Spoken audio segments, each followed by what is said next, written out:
The International Court of Justice has delivered its interim judgment. And even a political body appointed by the United Nations General Assembly, whose members are mainly non-democratic states, couldn't bring itself to order Israel to cease fire.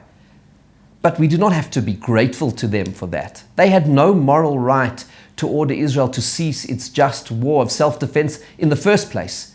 What these so-called judges should have done is to express the gratitude of the international community of civilized nations for the bravery and sacrifice of Israel's young soldiers, who, as we speak, are going door to door to fight and defeat the forces of barbarism in the Middle East, so that many of you listening to this who live in the free world will one day not have to do it for yourselves in your own cities to protect your own children and grandchildren.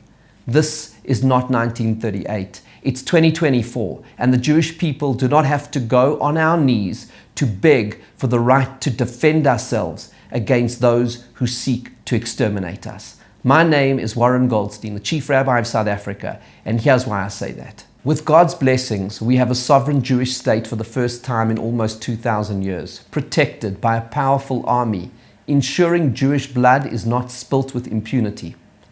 The October 7 attacks were the bloodiest slaughter of Jews since the Holocaust. But we are not living in Holocaust times. The Israel Defense Force is defending Jewish lives and making sure such an attack can never be repeated. In time, the vicious jihadi terror group that perpetrated this massacre will be defeated, disarmed, and removed from power. And God has given us another blessing. While around half the Jewish world live in the sovereign state of Israel, another 95% of the other half, the Jewish diaspora, live in free democracies where we have built strong, proud, vibrant Jewish communities. Enjoying full political and civil rights, we are flourishing as contributing members of our societies, wielding influence and power, playing vital roles in changing society for the better. We, the Jews of the diaspora, have the right, the resources, and the capacity to support and defend the interests of the State of Israel and the Jewish people in this just war of self-defense. And unlike 1938, we are not alone. We have allies across the globe, fair-minded, decent citizens and free democratic governments who are fully behind Israel and the Jewish people at this moment of crisis. Our allies can see clearly the justice of Israel's cause, and unlike the ICJ, they can tell who are the real genocidal forces. They support us because it's the right thing to do. Justice demands it, but also because they realize that this is not just a war against the Jews. This is a war against the cherished values of the free world: human dignity, freedom, tolerance, the rule of law, and basic human, and have strong allies. Here in South Africa, we are a particularly proud and strong Jewish community with flourishing schools, shuls, and every kind of organization, security, welfare, political, needed to advance the highest quality of life. We were at the forefront of the anti-apartheid movement to liberate South Africa from its racist regime. And since the birth of freedom and democracy in 1994, we have contributed disproportionately to our relatively small numbers in advancing the new South Africa in every field of human endeavor: business, law, medicine, politics, and the arts, employing millions and running and funding probably more humanitarian initiatives than any other community in this country. We stand tall and strong with Israel and oppose the naked prejudice and aggression of the ANC government against the Jewish state. And we are not alone in this. The ANC is not the people of South Africa. In the same way that we as Jews have been betrayed by the ANC, millions of other South Africans have been betrayed by the ANC corruption and incompetence. So deep is the sense of betrayal that in urban areas, support for the ANC has fallen to around 30%.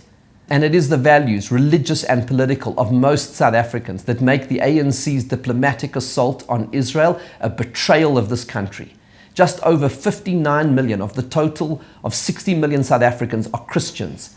And most of these Christians are from evangelical churches who support Israel. Millions of South Africans want to see a close relationship between Israel and South Africa. More than that, the ANC's support for Hamas betrays the Christians of Africa who are being murdered and persecuted by Al-Shabaab, Boko Haram, and ISIS, the jihadi brothers in arms of Hamas, Hezbollah, and Iran. This is happening next door across the border in Mozambique. And the ANC's support for anti-Western despotic regimes also betrays the value. These aren't just abstract considerations, they have practical implications. Everything will come out. That is what happens in a democracy. The South African press is already investigating the corrupt business and financial ties between the ANC and Iran, amid allegations that it initiated the ICJ application in exchange for funding to clear its debts and prepare for elections this year.